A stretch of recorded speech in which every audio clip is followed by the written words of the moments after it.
of SATCOM radar detected an unidentified object entering Earth's atmosphere. Invaders from Mars. Some assumed it was a large meteor or a downed satellite. This is no meteor, gentlemen. This is something much more dangerous.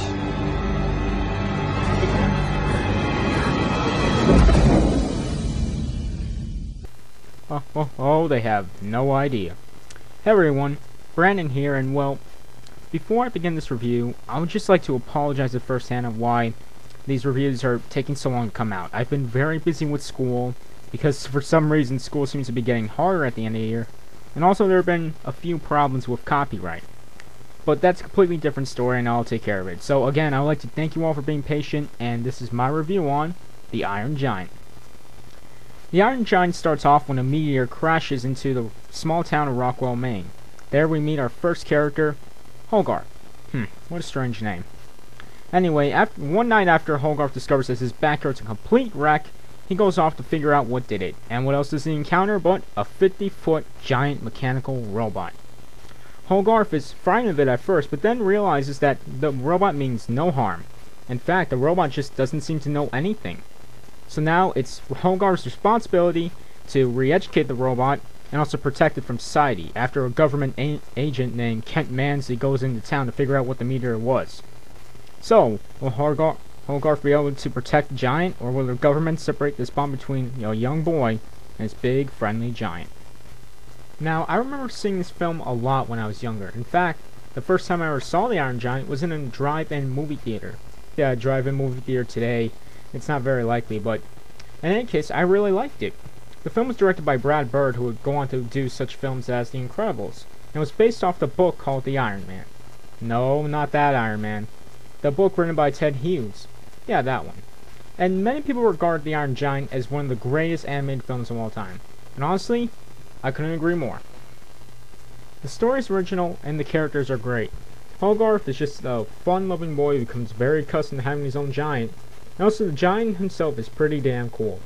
Since he can't remember anything, he's very curious, and it's cool to see Hogarth just try to re-educate him on things such as the difference between a tree and a rock. And also, since the giant is curious, his curiosity gets the best of him at times, and so it's just funny to see Hogarth just trying to hide the giant monster. Well, monster isn't exactly the proper term to use, because he's far from a monster. And honestly, he can probably go down as one of the greatest animated characters of all time. There are other characters, for instance Dean, who agrees to hide the Iron Giant at some point, is a cool young hip guy who, where he sees art, other people see junk. And I don't know why, but he always reminds me of Jeff Goldblum for some reason. Yeah, I don't know. And then there's Kent Mansley, the government agent. He isn't what you would call the villain of the film. He's more along the lines of an anti-hero. He only wants to find and destroy the Iron Giant is because he thinks it's a threat to the United States, and he doesn't really know much about it. And honestly, can you really blame him? I mean, think about it. Would you react the same way Hogarth did if you saw a giant walking metal robot? The voice acting for the film is great. Eli Marenthal playing Hogarth, Jennifer Aston from Friends lending her voice for Hogarth's mother, Henry Connick Jr. lending his voice for Dean, and of course Christopher McDonald's slick voice for Kent Mansley. But of course, who can we forget the Iron Giant, who's played by Vin Diesel. Huh, who knew? What makes the Iron Giant so famous is how Brad Bird uses the setting of the movie to influence the moral of the film, or at least one of the morals. The film takes place in 1957, which is around the time of the Cold War, around the time when we were afraid that the Reds or commies, whatever you want to call it, were going to attack us. And that's actually something that influenced how Kent Mansley is. I mean, look at the guy, he's paranoid as hell.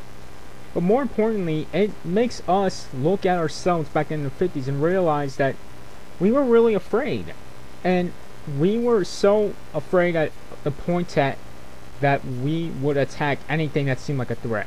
That if we didn't bother to understand it, we didn't bother to figure out what it was, we just wanted it gone. Because if it wasn't made in the United States, then they suddenly believe that it was made in Russia or some other place, that it's some sort of attack.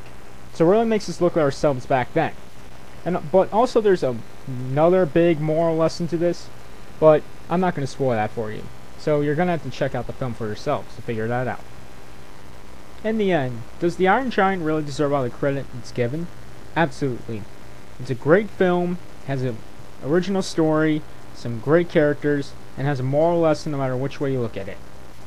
And I guess the only con about the film is that, well, it's a little bit too short. Around an hour and 26 minutes. But hey, it's short and it's sweet. And so with that, I'd like to thank you for watching this review. And I will try to get more reviews out.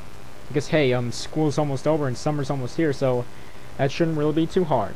So once again, I'd like to thank you for watching this review. And I'll see you all next time. Warner Brothers Family Entertainment presents the story of a young boy and a giant from another world. You can fly? Who became a hero on this one.